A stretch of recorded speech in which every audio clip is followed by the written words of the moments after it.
Bonjour à tous, bienvenue dans ce nouvel épisode de Fréquence Populaire. Alors, si vous aimez, n'oubliez pas de liker, de commenter, de partager auprès de votre communauté, de vos amis, de votre famille. Et pour ceux qui n'ont pas été complètement essorés par l'inflation, si vous avez 5 € qui traînent, eh bien, vous pouvez cliquer sur le lien qui est en dessous de la vidéo pour nous soutenir et soutenir ce média.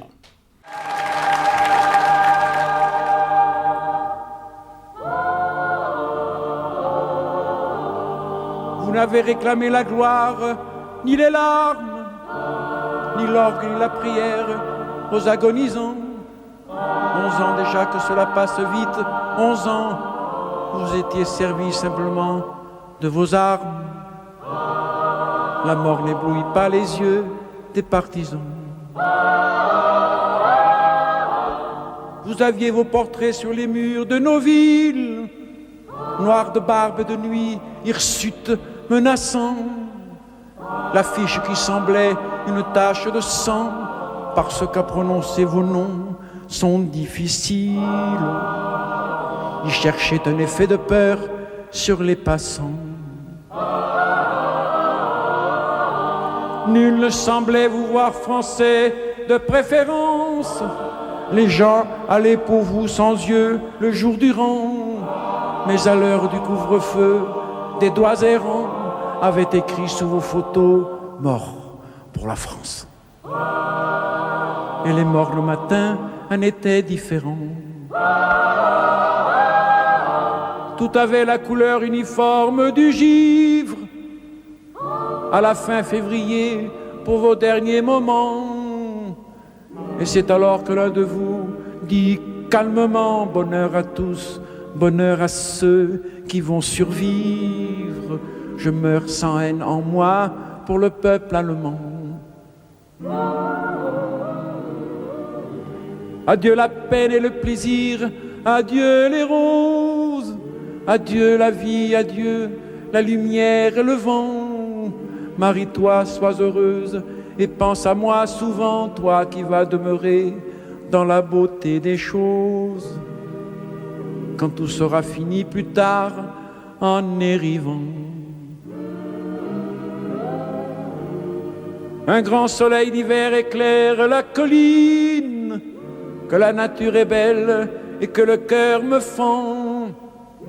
La justice viendra sur nos pas triomphants, ma Mélinée, ô mon amour, mon orpheline. Et je te dis de vivre et d'avoir un enfant. Ils étaient 23 quand les fusils fleurirent, 23 qui donnaient leur cœur avant le temps, 23 étrangers et nos frères, pourtant 23 amoureux de vivre à en mourir, 23 qui criaient la France en s'abattant. Alors nous sommes avec notre invité, Jean-Pierre Sakoun, qui vient de déclamer la dernière, et de très très belle manière, la dernière strophe de la très célèbre chanson de Léo Ferré, chanson qui pourtant sera interdite d'antenne jusqu'en 1980, on en parlera peut-être si on a le temps, qui est sur un poème de Louis Aragon, et qui lui-même l'a écrit en s'inspirant de la lettre dite à Mélinée, du très grand résistant Missak Manouchian, qui a été fusillé au Mont-Valérien par l'occupant nazi, les Allemands, le 21 février 1944. Or, on vous a invité aujourd'hui, Jean-Pierre Sakoun. Vous avez été un pionnier de l'édition numérique, vous avez travaillé au CNRS comme directeur de recherche, vous avez été... Non, pardon, oui, excuse-moi, j'ai... Ingénieur. Donc Jean-Pierre Sakoun, vous avez été pionnier de l'édition numérique, vous avez été conservateur de bibliothèque, vous avez été ingénieur de recherche au CNRS, vous avez été l'ancien président du comité laïcité République pendant 3 ans, et vous êtes maintenant président d'Unité laïque. Mais on vous a invité aujourd'hui, on va parler de laïcité sûrement après, parce que c'est lié, mais pour parler de Missak Manouchian, car vous êtes à l'origine d'un moment important pour notre nation, qui va être la panthéonisation de Missak Manouchian, qui aura lieu le 21 février prochain, donc 2024, soit très exactement 80 ans, jour pour jour, après qu'il ait été fusillé avec ses camarades. C'est un moment symbolique fort pour la nation, un moment symbolique par rapport à l'immigration dans notre pays, par rapport à ce que c'est d'être français. Ça en dit beaucoup sur l'universalisme républicain, ce qu'est la France. Ça unit les républicains de gauche et de droite. Donc c'est un moment important, vous allez nous en parler. Mais d'abord, dites-nous, puisque beaucoup de jeunes malheureusement ne le savent pas, qui est cet extraordinaire personnage, cette lumière au cœur des ténèbres, Missak Manouchian. Bonjour, merci pour cette présentation, Georges. Qui est Missak ? Missak Manouchian, c'est ce que j'appelle un homme-siècle, et je me reprends à chaque fois en disant un homme demi-siècle, hélas, puisqu'il est né en 1906 et mort fusillé, comme vous l'avez dit, en 1944, très jeune donc, et pourtant déjà l'un des plus âgés des membres de son groupe. C'est vous dire à quel point cette jeunesse était prête à se battre. Missak, il va porter en lui la quasi-totalité des événements du XXe siècle. D'abord, un génocide massif, celui des Arméniens par les Turcs de l'Empire ottoman en 1915, génocide auquel il va échapper avec son frère, et ce sera un orphelin avec son frère, puisque leurs deux parents, l'un les armes à la main, l'autre de privation et d'épuisement, vont mourir en 1915 pour l'un, 1916 pour l'autre. Il va être recueilli au Liban, qui, à partir de 1918, est sous contrôle puis sous mandat français, et donc il est élevé en français. Il développe un amour de la France, un amour de la littérature française. D'ailleurs, cet amour de la France passe par la littérature, il passe par Victor Hugo, il passe par Émile Zola, il passe par toutes les grandes figures qui font le panthéon républicain, et il passe par la poésie, en particulier la poésie de Baudelaire. Et Missak, comme beaucoup de révolutionnaires du XIXe siècle, comme tous les révolutionnaires du XIXe siècle, finalement ceux qu'ils deviendront, et finalement comme beaucoup de révoltés ou de révolutionnaires du XXe siècle, voit dans la France le pays des Lumières, le phare. Celui qui, à travers la Grande Révolution de 1789, a donné au monde cette devise de liberté, d'égalité, de fraternité, qui va être partagée par tous les révolutionnaires, que ce soit des révolutionnaires bourgeois ou des révolutionnaires marxistes. Et d'ailleurs, j'aime rappeler qu'en 2014, sur la place Maïdan, lors de la révolution qui a eu lieu en Ukraine, eh bien, les révoltés de la place Maïdan ont chanté la Marseillaise. En 2014 encore. Voilà le sens de la présence de Missak. Comme elle a été chantée en 1927 par les Chinois, comme elle a été chantée par bien des gens qui se libéraient de la colonisation, ou encore paraît-il, ceux qui accueillirent les unités SS dans le ghetto de Varsovie. Absolument. Et d'ailleurs, vous avez tout à fait raison de parler de la colonisation, parce que ça fait partie aussi du combat internationaliste de Missak. Mais il ne faut pas oublier que c'est au nom des idéaux de la Révolution française, finalement, c'est-à-dire au nom des idéaux démocratiques et d'émancipation, que les combattants anticolonialistes qui se sont libérés du joug colonialiste partout dans le monde l'ont fait. Ils ne l'ont pas fait au nom d'idéaux ou de pratiques traditionnelles de leur pays. Non, ils l'ont bien fait au nom de ces idéaux-là, ce qui est très intéressant. Revenons à Missak. Missak arrive en France, il est ouvrier, il est fou d'art, il est déjà poète. Il est déjà poète depuis l'âge de 13 ans, il écrit, il crée des revues de poésie avec son ami Sema, qui sera son alter ego jusqu'à sa mort en 1940 dans l'armée française sur le front en Belgique. Il participe à l'entraide avec les Arméniens, évidemment. Il s'inscrit dans la mouvance communiste, puisque l'Arménie existe de nouveau, enfin, depuis des siècles, grâce à l'Union soviétique, car c'est l'Arménie soviétique qui est de nouveau l'Arménie avant de devenir le pays indépendant qu'on connaît aujourd'hui. Et petit à petit, à cause du 6 février 1934, à cause de la menace fasciste dans toute l'Europe, à cause de l'arrivée en France de tous ces combattants antifascistes qui viennent se réfugier là où la liberté existe encore, eh bien il va devenir lui-même un combattant internationaliste, membre du Comintern, permanent du Comintern, et sans jamais perdre son amour et pour la littérature française et pour la France, au point d'ailleurs qu'il va demander à 2 reprises la nationalité française, en 1933 et en janvier 1940, ce qui en dit long sur sa volonté d'être un combattant français, et qu'il n'obtiendra pas d'ailleurs.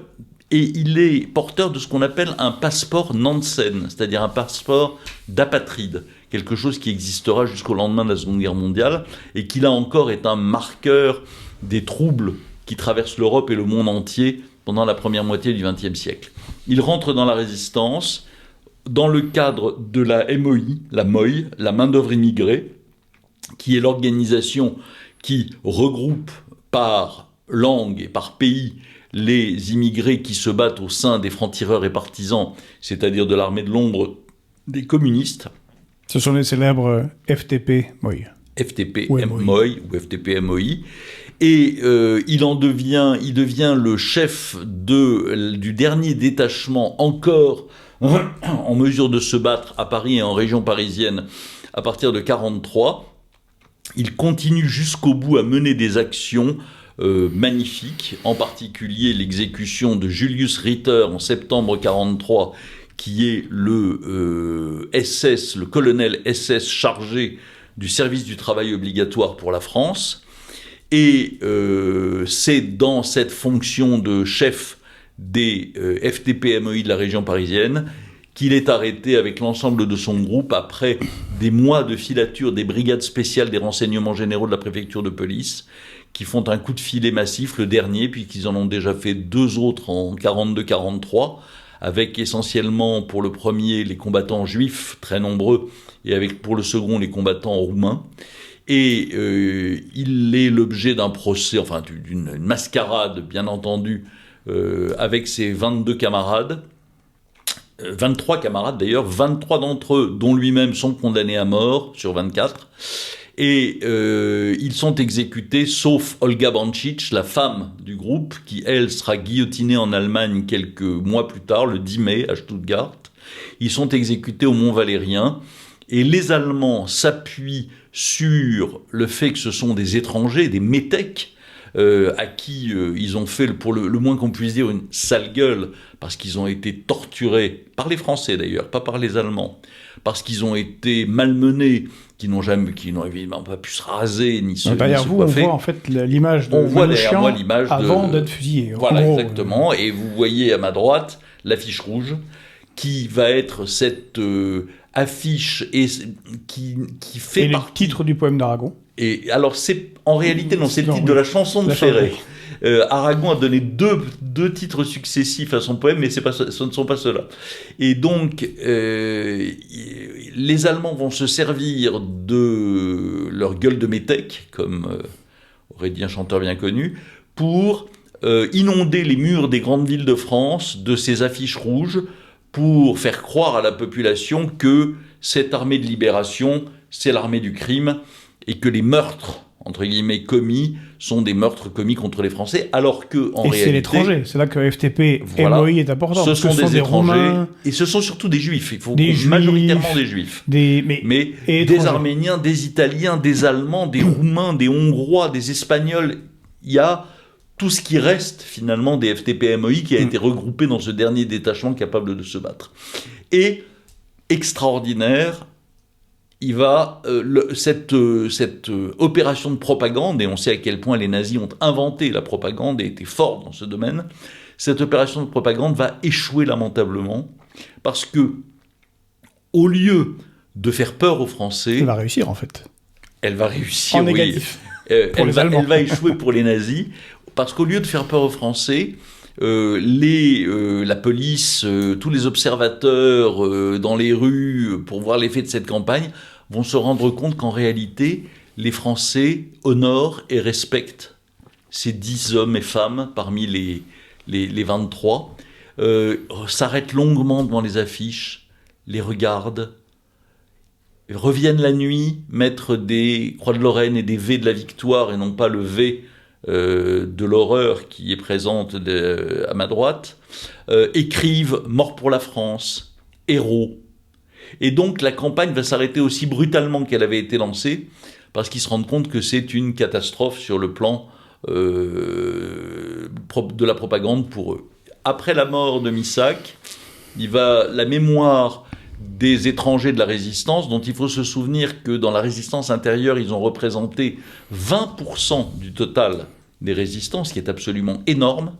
Cette mémoire va connaître des époques variées, diverses, jusqu'au moment où, à partir des années 70-80, la reconnaissance de leur travail, de leur héroïsme émerge, en particulier celle du groupe Manouchian, et paradoxalement à cause de cette affiche de propagande. Et lorsque Joséphine Baker entre au Panthéon en 2021, moi qui depuis longtemps est en tête l'idée qu'il faut honorer les étrangers de la résistance, je me dis que c'est le moment ou jamais, à 3 ans du 80e anniversaire de leur exécution et de cette année 44 si cruciale pour la liberté du monde et particulièrement la liberté de la France, qu'il est temps de se mettre au travail pour faire entrer Missac au Panthéon en tant que représentant de l'ensemble des étrangers qui se sont battus pour la France. Alors comment avez-vous réussi cet exploit ? Parce que c'est vraiment un bel exploit, ça va être un beau moment, et on le critique suffisamment. Emmanuel Macron, on pourra mettre ça à son actif, à sa présidence, d'avoir fait ce geste symbolique très fort, mais qui est à votre initiative. Alors comment vous avez fait ? Écoutez, d'abord on a commencé par regarder pourquoi l'initiative qui avait déjà été tentée en 2014 pour le 70e anniversaire de l'exécution du groupe Manouchian avait échoué. Ce n'était pas nous qui en étions à l'origine, et on s'est rendu compte qu'il y avait eu un certain nombre, on va dire, d'erreurs commises dans la stratégie. Je ne reviendrai pas sur ces erreurs, ça n'a aucun intérêt de les critiquer. Ces gens étaient des gens parfaitement dignes et honorables qui ont voulu faire le travail, qui n'y sont pas parvenus. Et donc, on a travaillé pendant plusieurs mois en 2021 Alors que c'était François Hollande. C'était François Hollande, et il y a même une anecdote assez amusante.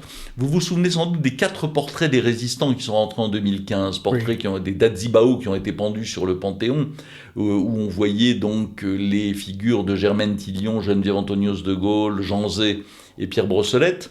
Et ces 4 portraits ont été dessinés par le grand plasticien et graphiste Ernest Pignon-Ernest. Et Ernest, je l'appelle Ernest parce que c'est devenu un ami, avait dessiné un 5e portrait. Il avait dessiné le portrait de Missac.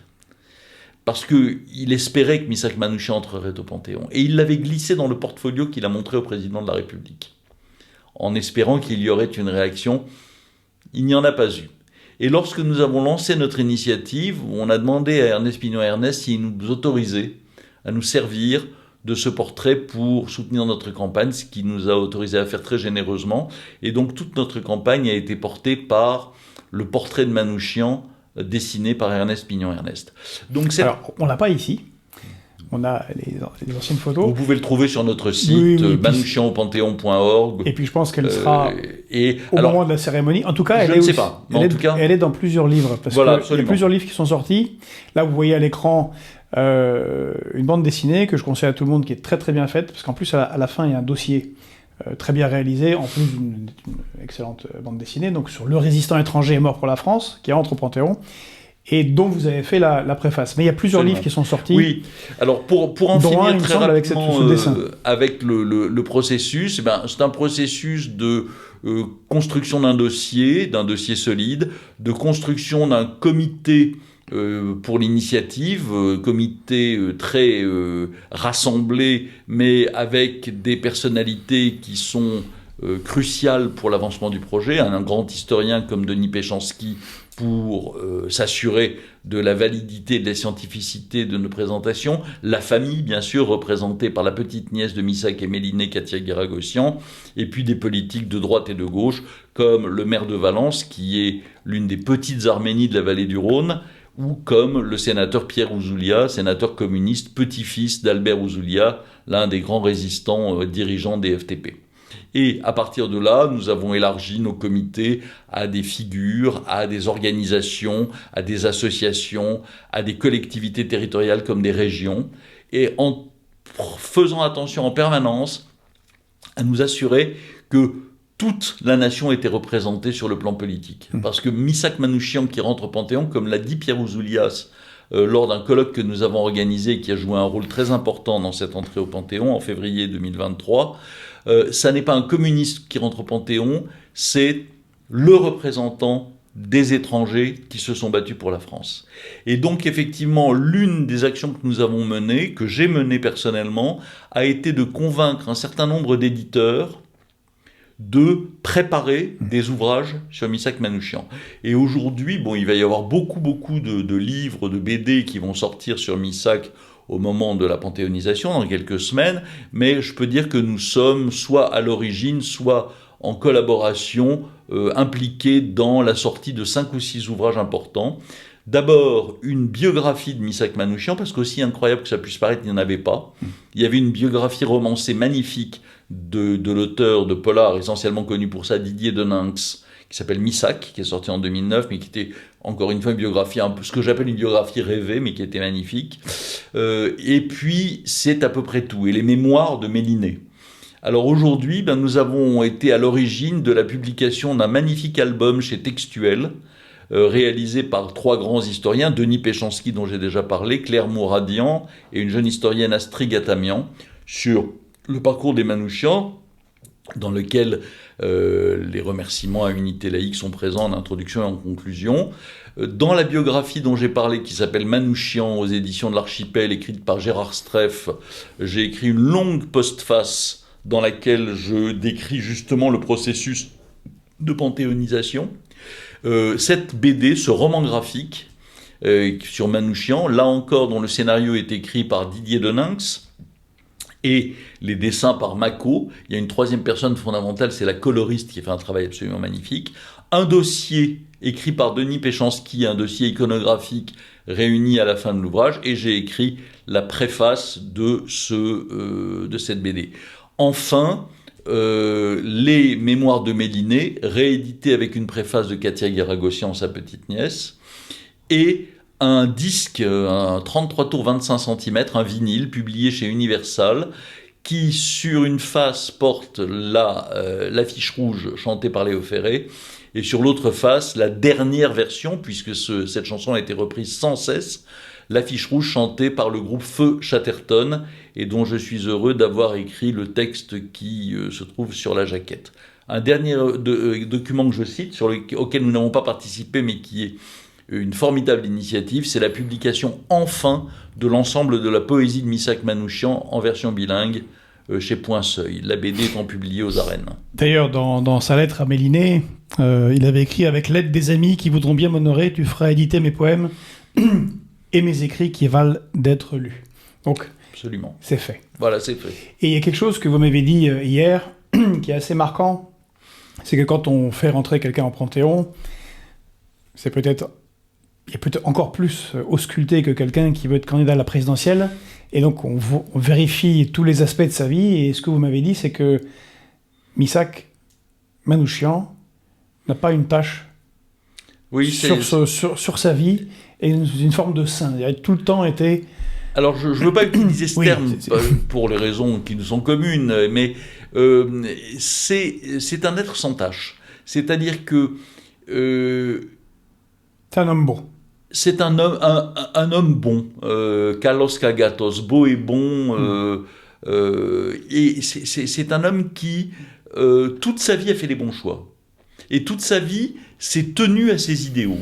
Son idéal d'amour de la littérature et de la langue française, son idéal de soutien à l'Arménie, son idéal universaliste et internationaliste et antifasciste qui était le cœur de son action militante, son courage physique et moral qui l'a fait agir et qui l'a fait résister à la torture, son amour pour Méliné, absolument extraordinaire, dont elle dit elle-même dans ses mémoires que par moments cet amour lui faisait peur, tellement il était totale. Et on ne trouve pas dans la vie de Missak une seule tâche. Et c'est donc un modèle extraordinaire. Et je pense que c'est un modèle à deux entrées. C'est un modèle pour nous tous Français, qui nous rappelle que dans notre pays, l'un des seuls au monde, et celui qui a inventé cette idée, on n'est français ni par l'ethnie, ni par le sang, ni par la race, ni par la religion, mais qu'on est français par la volonté d'adhérer aux principes qui font de nous des citoyens, c'est-à-dire aux principes de la Révolution française. Et donc, ça se tourne vers le RN et vers tous ceux qui veulent rétrécir la citoyenneté française. Et ça se tourne aussi, et c'est la deuxième entrée, vers tous ceux qui en grand nombre arrivent dans notre pays aujourd'hui. La France reste un pays extrêmement généreux, comme elle l'a été tout au long de son existence républicaine. Mais la France n'est pas une mer douce. Lorsqu'on arrive en France, on se voit donner des droits, mais on doit les conquérir. Plus exactement, on doit conquérir la légitimité de jouir de ces droits. Comme l'ont fait les Italiens ou les Polonais dans les années 30, comme l'ont fait les Juifs dans les années 30, comme l'ont fait les Pieds Noirs quand ils sont rentrés en 1962, comme l'ont fait les Maghrébins quand ils sont arrivés dans la même période. Et ce message, c'est aussi celui qu'on donne aujourd'hui à tous ceux qui arrivent en France. Aimez la France, elle saura vous le rendre. Devenez des citoyens émancipés, et en rendant ça à la France, vous vous rendrez le plus grand service. C'est ça, Missak. C'est le grand message que porte la mémoire de Missak Manouchian. On peut dire qu'il y a une parabole Manouchian, d'une certaine manière, qui dit l'universalisme français, l'universalisme républicain, qui est un peu oublié tout à fait. À notre époque. Et c'est peut-être ça le plus important dans cette panthéonisation. D'ailleurs, puisque on cite cette lettre à Méliné, il écrit « Car je meurs en soldat régulier de l'armée française de libération ». Ça fait écho au fait qu'il voulait devenir français, qu'il avait fait la demande de naturalisation. Donc là, c'est un engagement total jusqu'à la vie pour ce pays qu'il a appris à aimer et qu'il a accueilli. Et d'autant plus que ses compagnons qui meurent avec lui écrivent tous la lettre à laquelle ils ont droit, ou les lettres auxquelles ils ont droit juste avant de mourir, le jour même de leur exécution. Lettres qui sont remises soit à l'aumônier allemand du Mont Valérien, l'abbé Stock, soit à la Croix-Rouge, et qui seront transmises plus ou moins aisément et plus ou moins rapidement aux familles ou à ce qu'il en reste.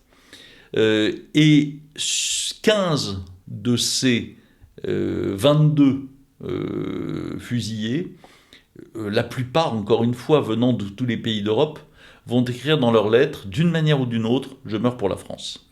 C'est-à-dire qu'il ne s'agit pas simplement d'un territoire de hasard sur lequel ils sont venus combattre le fascisme, c'est bien ce territoire qui porte, comme on l'a dit, l'espoir des Lumières. Et il faut reconnaître effectivement au président de la République d'avoir pris cela en compte, au point d'ailleurs qu'à ma demande, lors de la rencontre que nous avons eue, au cours de laquelle... Vous l'avez rencontré longuement, il me semble. Oui, au cours de laquelle il nous a annoncé sa décision avant de l'annoncer publiquement. C'était le 16 juin, il l'a annoncé publiquement le 18 juin 2023. À ma demande, et avec bien entendu son accord, a été ajoutée à la panthéonisation une plaque qui sera sur le mur à côté du caveau dans lequel sera Missak Manouchian, rappelant le nom de ses 22 camarades et le nom de leur chef qui joue un rôle aussi fondamental, qui s'appelle Joseph Epstein. Donc ils rentrent tous un peu... Ils rentrent tous. C'était notre volonté. On ne fait pas rentrer 23 corps au Panthéon. Ça n'a aucun sens. Bien sûr, bien sûr. Voilà, strictement aucun sens. D'autant plus que en haut de la montagne Sainte-Geneviève, tout est symbole. Missak ne rentre pas parce qu'il est arménien. Missak ne rentre pas seulement parce qu'il est le héros qu'on connaît. Missak rentre parce qu'il représente tous les étrangers qui se sont battus dans les forces françaises de l'intérieur. Et ça, le président l'a reconnu. Alors, qu'il a déclaré qu'il n'avait aucune haine pour le peuple allemand. Absolument. Juste avant d'être fusillé. Exactement. C'est un véritable internationaliste qui sait ce qu'est le politique. Et on peut... Alors je suis parfois interpellé par des gens un peu aigres qui disent oui, mais pourquoi Missak et pas un autre? Il y avait plus de juifs que de roumains, d'arméniens, il aurait fallu faire rentrer plutôt un juif qu'un arménien au Panthéon. Absurdité totale, on est dans l'universel. C'est pas Missak l'arménien qui rentre, c'est Missak l'étranger. Et d'autres qui m'interpellent sur le thème, oui, vous donnez à Macron l'occasion de se refaire une santé sur le dos de Missak Manouchian. C'est un scandale que le président Macron fasse rentrer Missak Manouchian au Panthéon. C'est pas lui qui aurait dû le faire. À cela, je réponds, moi je suis un républicain. Il y a une constitution, il y a des traditions républicaines. C'est sous la Ve République le président de la République qui fait rentrer au Panthéon. Et donc je ne m'adresse pas à M. Macron, je m'adresse au président de la République. Et pour ceux qui n'aiment pas Emmanuel Macron, qu'ils se consolent. Dans quelques décennies, plus personne ne se souviendra du nom de qui a fait rentrer Missak Manouchian au Panthéon, mais tout le monde se souviendra qu'il est au Panthéon. Et c'est ça l'important. Je suis bien d'accord. C'est l'idée qui m'était venue quand j'étais aux Invalides pour la cérémonie en l'honneur du colonel Beltrame. Il est vrai que l'homme Emmanuel Macron, le politique Emmanuel Macron, représente à peu près tout l'inverse. C'est plutôt l'individualisme, alors que le colonel Beltrame représente le sacrifice ultime pour les autres. Mais il est là, c'est les deux corps du roi presque, il est là en tant que président de la République. En tant que président de la République, c'est formidable qu'il fasse ses hommages et rentrer, encore une fois, félicitations, Missak Manouchian. Alors, une petite question, parce que certains font une confusion. Ils font une confusion que voulaient les Allemands. C'est quoi la différence entre un résistant et un terroriste ? Elle est assez claire. Elle est d'autant plus claire si on prend le cas de Missak et si on le compare par exemple à l'action du Hamas le 7 octobre dernier. Missak, comme tous les résistants, sont des gens qui s'attaquent aux soldats, aux collaborateurs, pas la MOI, parce que la MOI est parfaitement consciente que constituée d'étrangers, il ne faut pas s'attaquer à des Français, justement pour même ne les collaborateurs. Même collaborateurs, pour ne pas tomber sous une critique facile de la part des collaborateurs et de la part des nazis. Mais on s'attaque à des soldats qui occupent votre pays. Et là, on est un résistant. Lorsqu'on rentre dans le pays d'à côté, ce qui s'est passé le 7 octobre, sauf à nier le droit à Israël d'exister, et auquel cas c'est une autre affaire qui se joue. Mais lorsqu'on rentre dans un autre pays, pour y massacrer, y torturer, y violer, y éventrer des femmes, des hommes, des enfants, des vieillards, leur faire subir les pires sévices, les filmer, se réjouir de ces morts, alors on n'est pas un résistant, on est un terroriste. Sur la parabole de... Je reviens à la parabole Manouchian, on va l'appeler comme ça. Pourquoi est-ce qu'il signe à la fin, peu de gens le savent, il a porté toute sa vie le prénom Missak Manouchian, mais il signe Michel Manouchian, cette lettre. Absolument, et les deux mots comptent, d'ailleurs vous avez fait vous-même le lapsus Manouchian, oui. Mais c'est très intéressant parce qu'en réalité c'est le même nom. Il s'appelle Manouchian parce que l'officier d'état civil qui a reporté son nom en caractère latin a décidé de mettre un CH au lieu d'un K. Mais en réalité c'est exactement le même nom. Mais c'est lui qui voulait qu'on l'appelle Manouchian parce qu'en français, sur son passeport Nansen, son nom était Manouchian et donc il voulait qu'on le prononce comme ça et pas Manouchian. Et de la même façon, on l'a appelé Missak toute sa vie, mais lorsqu'il meurt et qu'il écrit cette lettre, quelque chose à quoi les gens ne font pas assez attention. Il est au moment du plus grand trouble qu'un homme puisse connaître, il va mourir. Il va mourir à 36 ans. Il va mourir avant ses 37 ans. Il va mourir sous les balles, après avoir été torturé. Il écrit une lettre à sa femme. Lui est arménien, elle est arménienne. Il pourrait écrire en arménien. Et bien à ce moment du plus grand trouble, il choisit d'écrire en français, d'écrire ce qui est devenu l'une des plus belles lettres de la littérature française, et de signer en français. Ça veut dire que, comme il le dit lui-même, c'est un combattant français. C'est ça qu'il porte comme message dans cette lettre et dans cette signature. Alors je le disais en préambule, vous êtes également président d'Unité laïque, qui, comme son nom l'indique, est une association qui combat pour ce liant fondamental des principes républicains qu'est la laïcité, qui est inscrit dans l'article 1er de notre Constitution. On l'oublie trop souvent. Donc la laïcité, je pense que vous considérez que c'est un combat central, mais vous trouvez qu'il est un peu abandonné, dévoyé au point où certains l'ayant abandonné à gauche, alors qu'il avait toujours été le liant de la gauche, que ce soit lors des cartels des gauches en 1924, lors du Front populaire en 1936, avec le programme commun en 81, la dernière coalition de gauche à NUPES, c'est devenu quelque chose de négatif, une sorte d'antimatière.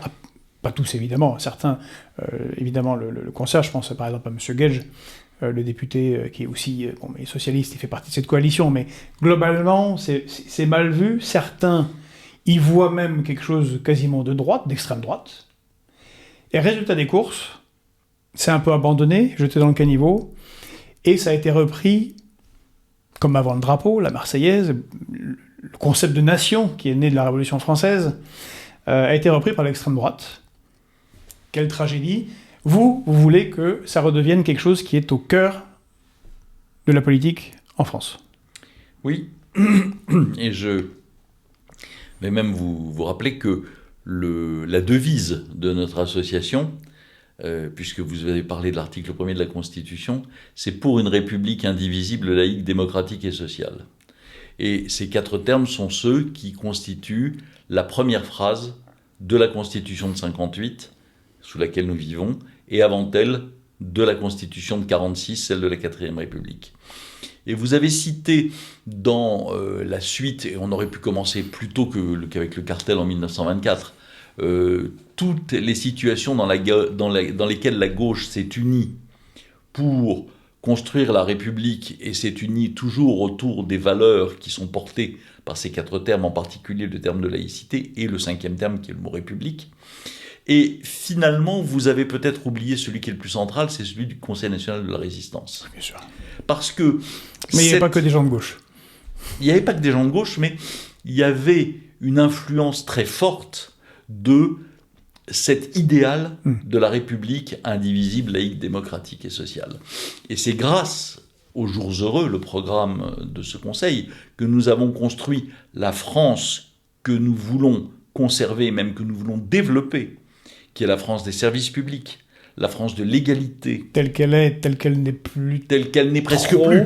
Oui. Mais telle qu'il est encore possible qu'elle redevienne, avec la modernisation que nécessite le XXIe siècle. Il ne s'agit pas de faire du passéisme, mais il s'agit de continuer à construire ça.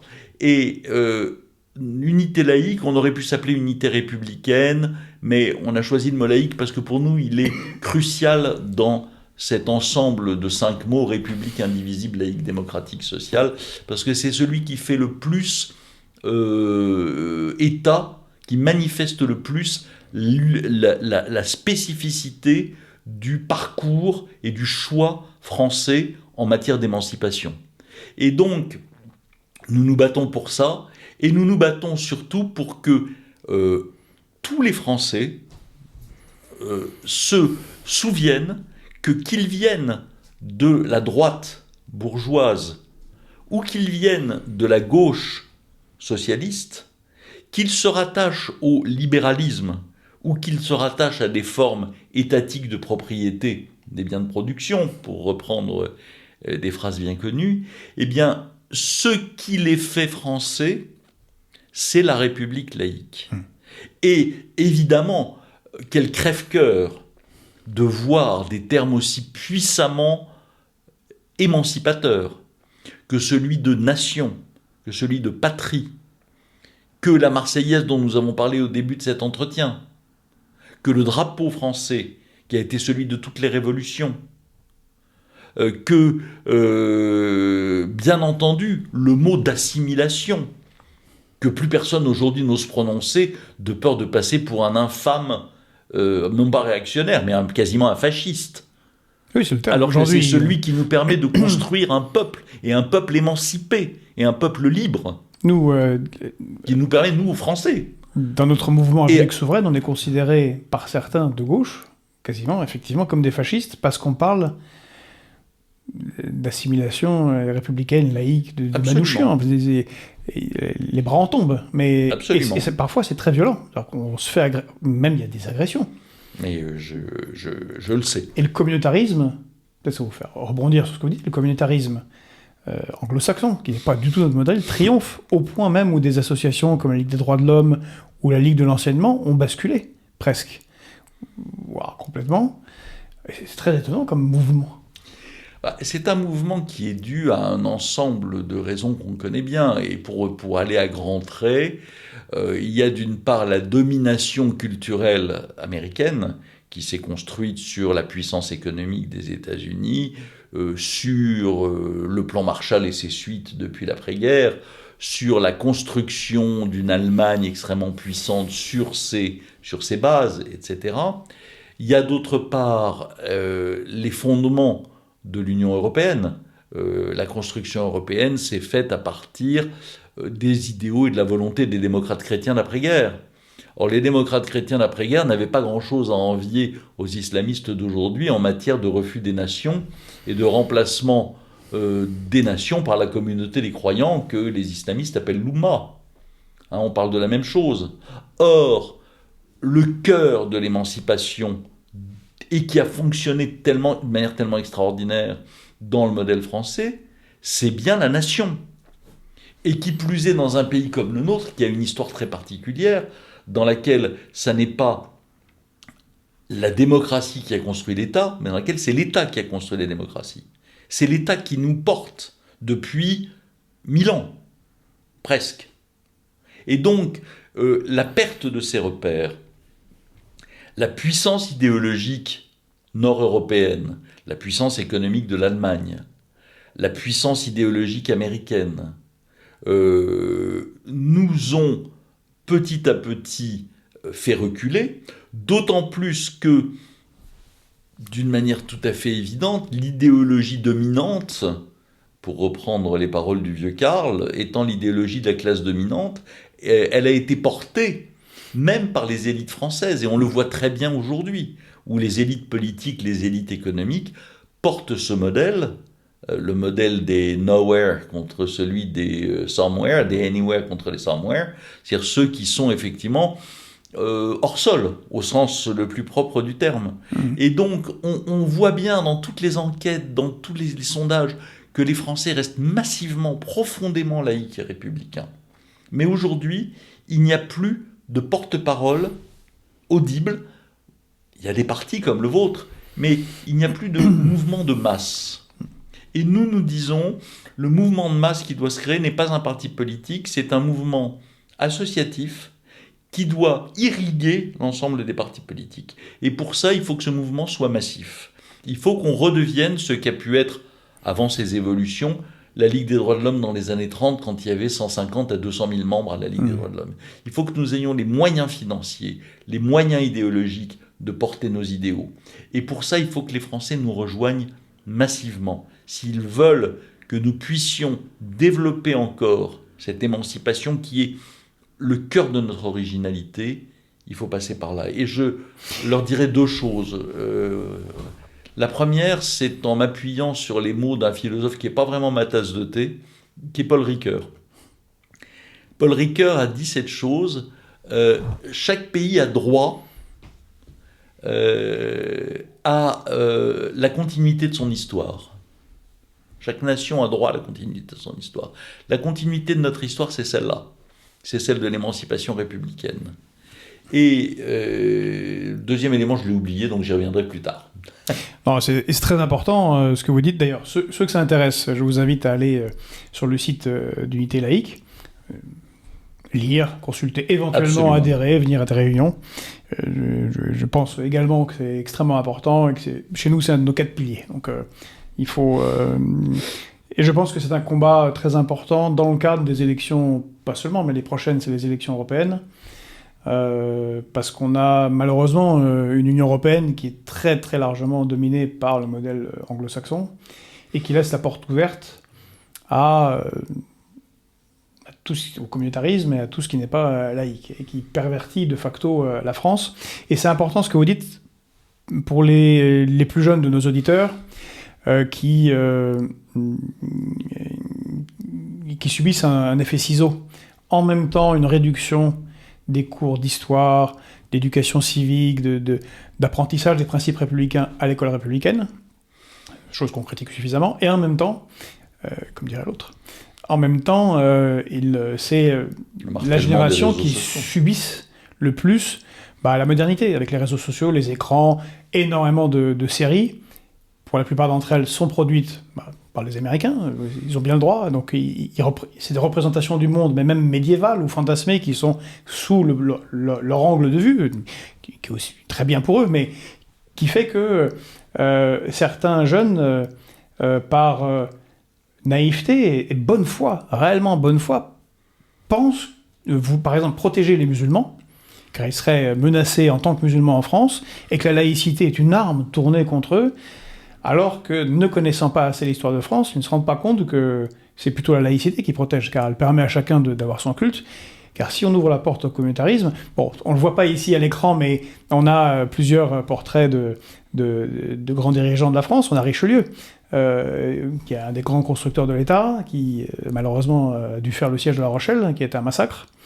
On peut, en ne défendant pas mordicus la laïcité, on peut finir dans une guerre civile qui serait une tragédie, et qui nuirait bien évidemment aux musulmans comme à tout le reste de la France. Bien entendu. Et la laïcité est avant toute chose un principe de liberté. Et pas un pays ne laisse plus de liberté au culte et aux religions que la France. Y compris, bien entendu, au culte et à la religion musulmane. Depuis la Deuxième Guerre mondiale, les musulmans en France ont construit 2000 mosquées. À peu près autant que ce que les catholiques ont construit depuis 1905. Pourquoi ? Parce que simplement dans le monde catholique, le monde rural s'est vidé au profit de l'exode, par l'exode rural, et que donc les catholiques ont changé de place. Donc il a fallu construire des églises parce qu'ils n'étaient plus où étaient les églises. Les musulmans en ont construit autant. Y a-t-il un pays musulman aujourd'hui dans le monde dans lequel on a laissé construire 2000 églises ou synagogues ? Le dire est déjà en soi quasiment absurde. Donc la liberté, elle est totale, dans les limites de l'ordre public, dans les limites du respect de la loi républicaine. Et moi, ce que je voudrais leur dire aux jeunes, c'est que un pays sans histoire est un pays qui retombe dans la barbarie. Peut-être certains d'entre eux ont-ils lu ce livre extraordinaire de William Golding qui s'appelle « Sa Majesté des Mouches ». Sa Majesté des Mouches est un livre dans lequel une bande d'enfants, à la suite d'une catastrophe aérienne, se retrouve isolée sur une île, sans adultes. Tous les adultes sont morts, il ne reste plus que les enfants. Et donc les enfants, tant bien que mal, reconstituent ou constituent une société, puisqu'ils doivent vivre, se protéger, etc. Et cette société n'a pas d'histoire, puisque ceux qui auraient pu la transmettre sont morts. Et qu'est-ce qu'elle devient, cette société ? Elle devient une cannibale. La parabole est belle.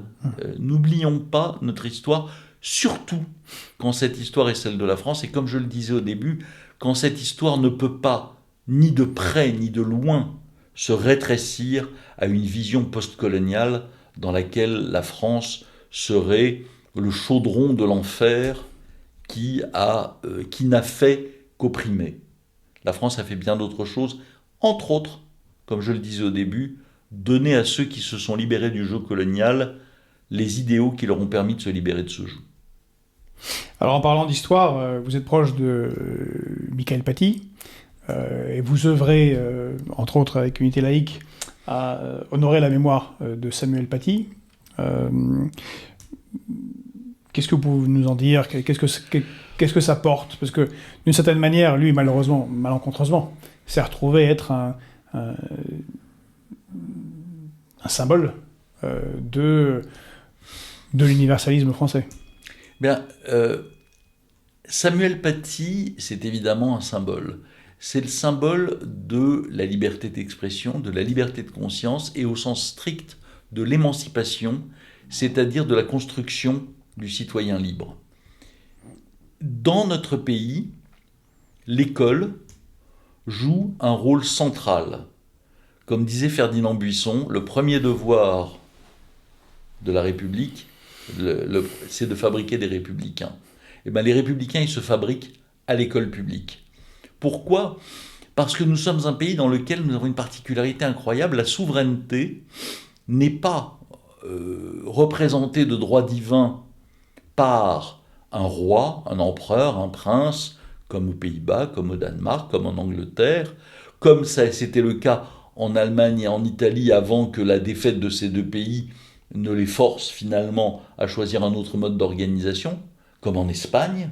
La France n'a pas de souverain. Le souverain, c'est le peuple. Donc ça veut dire que chacun d'entre nous est porteur d'une parcelle de souveraineté.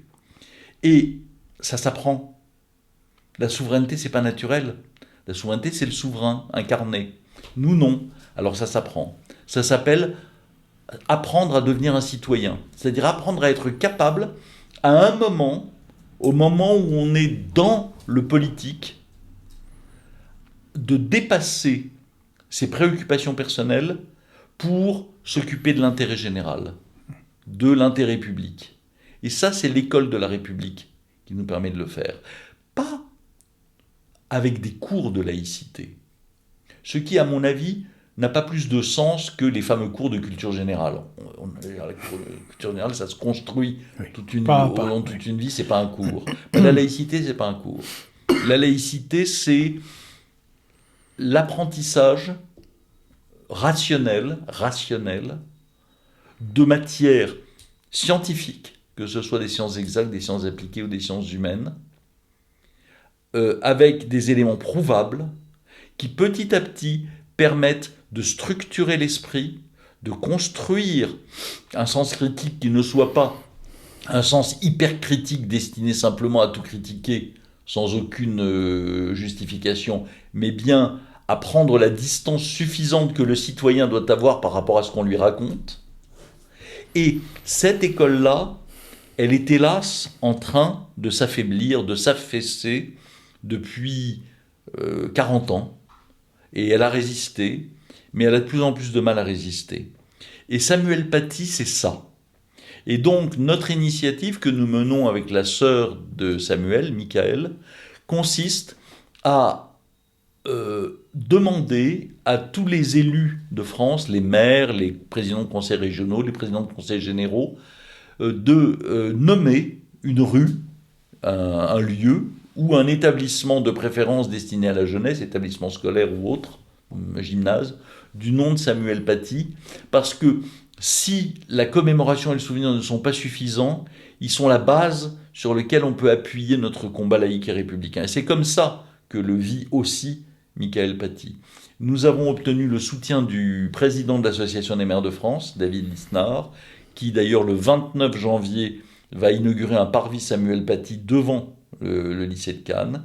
Nous avons déjà de très nombreux maires qui nous ont suivis dans des villes aussi importantes que Toulouse ou aussi petites que Fronton, Saint-Rémy-de-Provence, la ville de Valence, etc. Et nous continuerons tout en portant cette nécessité de reconstruire une école de formation des citoyens. Notre jeunesse ne retrouvera le sens de la collectivité et de la rationalité et de l'émancipation que lorsqu'on aura reconstruit cette école. Si aujourd'hui on me donnait le droit de faire un vœu pour la laïcité, pour la République, je dirais reprendre entièrement à zéro la formation des maîtres. Car c'est de la formation des maîtres et des enseignants que naît la capacité à construire la nation. Ah oui, il faudrait revenir aux écoles normales qui ont été absurdement arrêtées alors que c'était le creuset de notre école républicaine. nous reste encore un tout petit peu de temps.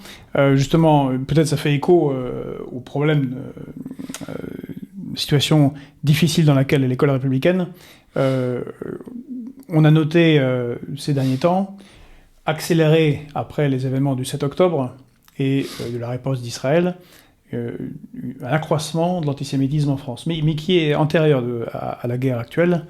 Qu'est-ce que vous pourriez en dire ? D'où puisque, il faut quand même le rappeler, Manouchian, avec son groupe, comme tous les résistants, qu'ils soient immigrés ou français depuis Vercingétorix, luttait bien sûr contre l'occupant allemand, mais aussi, et c'est la particularité, contre le nazisme, dont on sait qu'il classait les gens en fonction de la race, de la religion, et que ceux qui n'avaient pas le don de leur plaire finissaient en savonnette ou en poussière.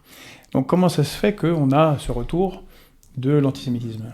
Bien, c'est un domaine tellement vaste et complexe qu'il faudrait des heures pour en parler. Je vais essayer de donner quelques éléments. Le premier élément, c'est le fait que, n'assimilant plus, nous avons laissé se développer en France, dans ce qu'on appelle les quartiers, une vision communautarisée d'un islam orthopratique extrêmement radical de la société, et on sait à quel point ces formes radicales de l'islam s'appuient sur un anti-judaïsme massif. Je dis anti-judaïsme plus qu'antisémitisme parce que c'est pas l'antisémitisme nazi, justement, oui. L'antisémitisme du 19e et du 20e siècle européen. C'est un anti-judaïsme qui remonte au début de l'islam et aux difficultés de Mahomet avec les tribus juives de Médine au 7e siècle. Et donc est né en France, à côté d'un antisémitisme ancien qui continue à exister dans des formes sociales assez peu visibles, mais dont on sait qu'il existe, qui est celui qui vient de l'extrême droite, est né un nouvel anti-judaïsme, d'autant plus violent qu'il a servi de terreau aussi bien à la radicalisation islamiste qu'hélas, à des partis politiques qui se disent de gauche, qui allant chercher les voix de ces Français d'origine, de culture ou de religion musulmane, croient bon de les flatter, comme si ça n'était pas les salir que de faire ça, en adoptant sotto voce, d'une manière dont ils s'arrangent pour qu'elle ne soit jamais répréhensible sur le plan juridique, en adoptant des positions antisémites et en envoyant des messages antisémites. Et vous avez raison de dire croire bon, parce que la France, absolument, justement, en pensant à Manouchian, a accueilli beaucoup de combattants pour la laïcité dans leur pays d'origine. Je pense en particulier à tous nos camarades algériens qui, dans les années 90, ont subi le GIA, qui ont eu des morts dans leur famille, qui ont dû fuir, qui ont dû quitter leur pays, absolument, et qui sont parmi les combattants pour la laïcité les plus... on le sait bien. Fervent, je pense par exemple à Boualem Sansal.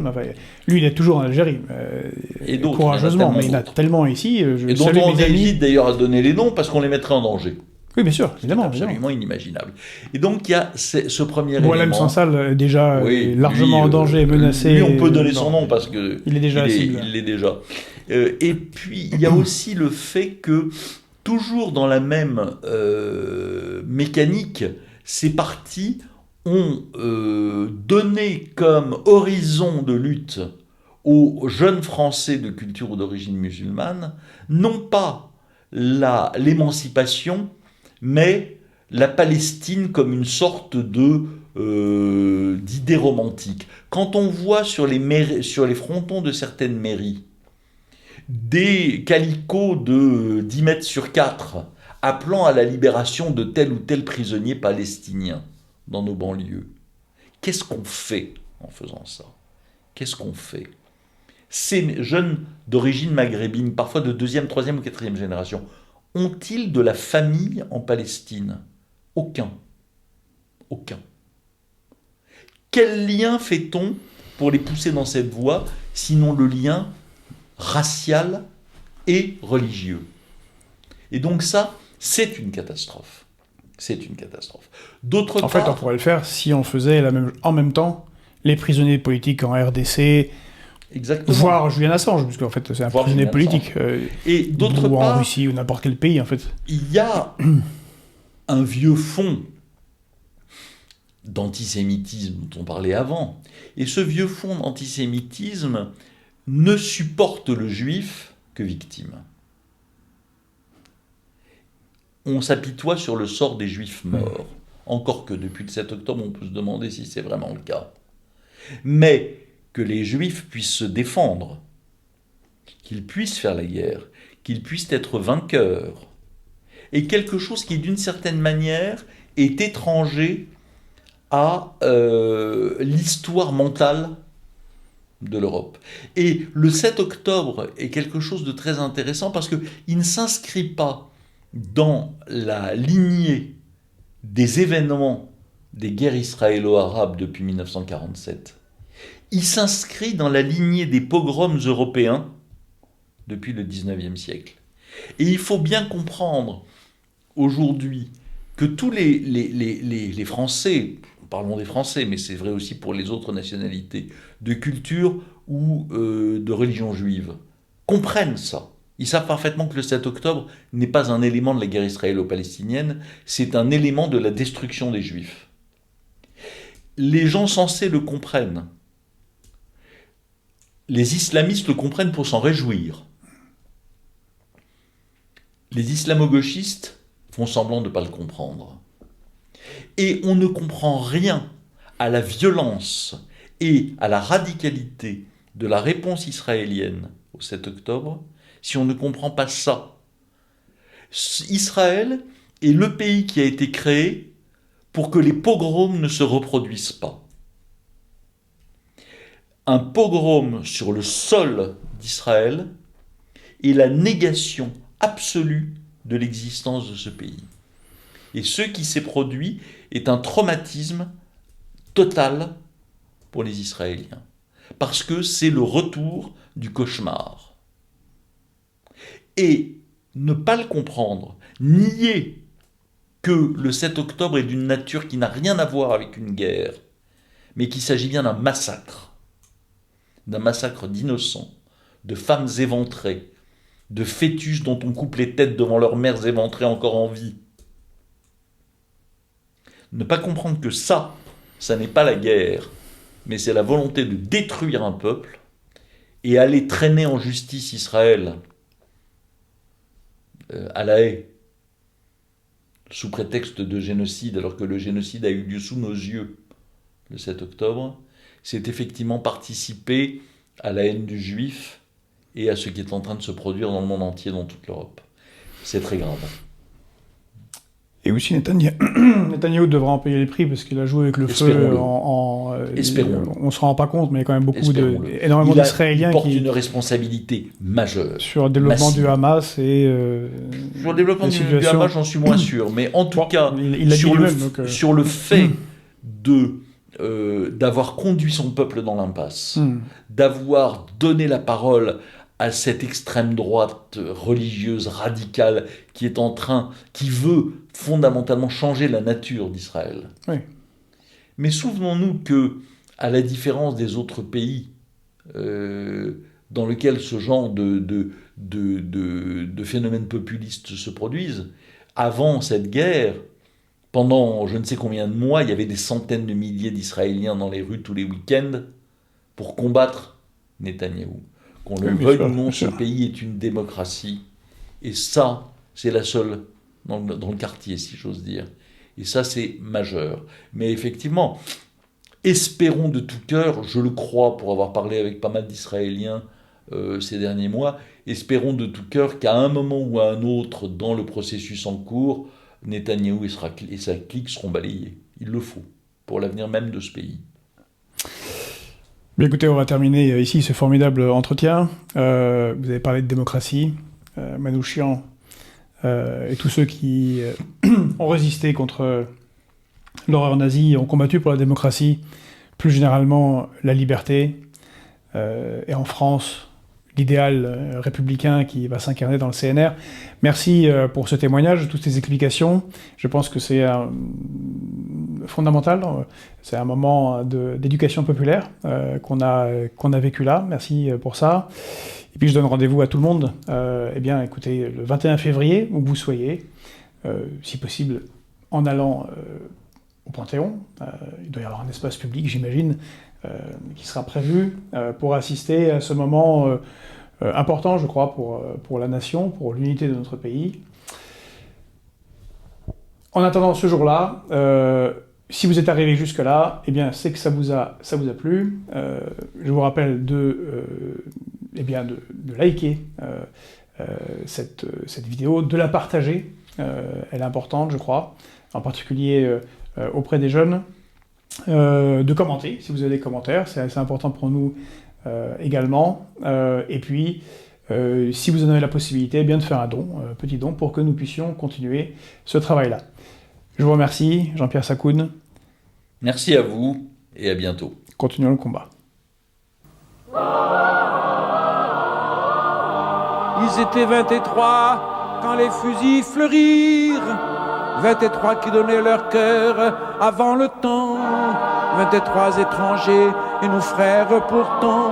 23 amoureux de vivre à en mourir.